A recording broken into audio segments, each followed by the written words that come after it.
शुरुआत 10 बजे की 10 बड़ी खबरों के साथ पहली ब्रेकिंग। दिल्ली पुलिस ने कॉकरोच जनता पार्टी को जंतर मंतर पर पीसफुल प्रदर्शन की इजाजत दे दी है।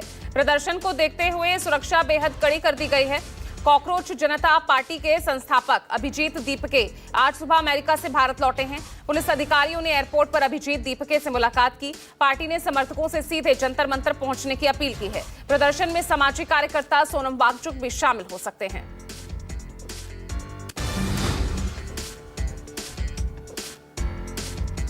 दूसरी ब्रेकिंग, खान सर पर गिरफ्तारी की तलवार लटक रही है। पटना फायरिंग मामले में खान सर पर आर्म्स एक्ट में केस दर्ज किया गया है। पटना पुलिस खान सर की तलाश में जुट गई है। कोचिंग के बाहर भारी पुलिस बल की तैनाती की गई है। गोलीबारी को लेकर हुए सनसनीखेज खुलासे के बाद ये कार्रवाई की जा रही है।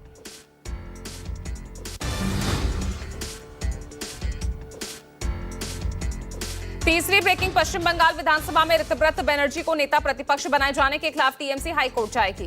टीएमसी सांसद कल्याण बनर्जी ने कहा कि पार्टी सोमवार को अदालत में अपील दायर करेगी और स्पीकर के फैसले को कानूनी चुनौती दी जाएगी। इस मामले पर ममता बनर्जी की अध्यक्षता में अहम बैठक हुई। इस बैठक में ही हाईकोर्ट जाने का फैसला लिया गया।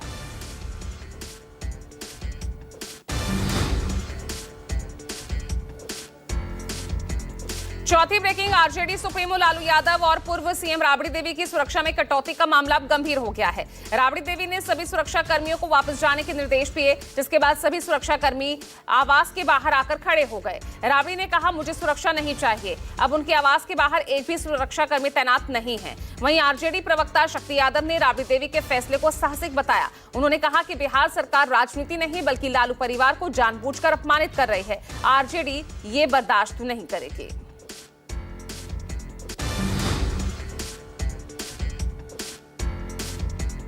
पांचवी ब्रेकिंग, तमिलनाडु में अन्नामलाई ने के बीजेपी से दूरी बनाने के बाद पार्टी नेताओं के बीच हलचल बढ़ गई है कि अन्नामलाई के बाद अब तमिलनाडु बीजेपी के उपाध्यक्ष करुण नागराजन और सुमित वेंकटेश ने भी पार्टी से इस्तीफा दे दिया है।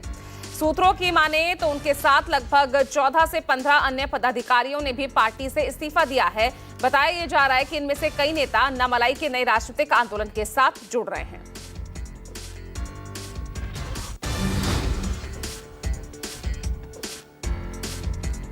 छठी ब्रेकिंग, महाराष्ट्र में फडणवीस सरकार ने मराठा समाज के लिए बड़ा फैसला लिया।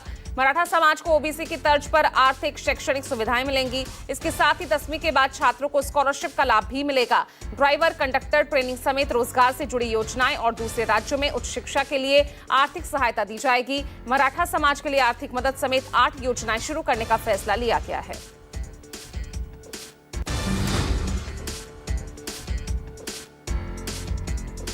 सातवीं ब्रेकिंग, ऑपरेशन ब्लू स्टार की 42वीं बरसी आज। श्री अकाल तख्त में कार्यक्रम शुरू। श्री अकाल तख्त साहिब में सुबह से ही संगत पहुंचने लगी है। सुरक्षा को देखते हुए 2000 से ज्यादा पुलिसकर्मी और 3 अर्धसैनिक बलों की कंपनियां तैनात की गई है। सीसीटीवी से हेरिटेज स्ट्रीट की निगरानी रखी जा रही है। साथ ही संदिग्ध वाहनों और लोगों की भी तलाशी ली जा रही है।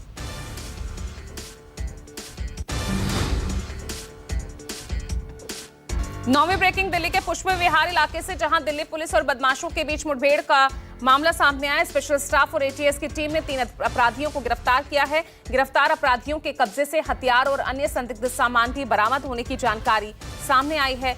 पुलिस गिरफ्तार आरोपियों से लगातार पूछताछ कर रही है और उनके आपराधिक रिकॉर्ड्स को खंगाला जा रहा है।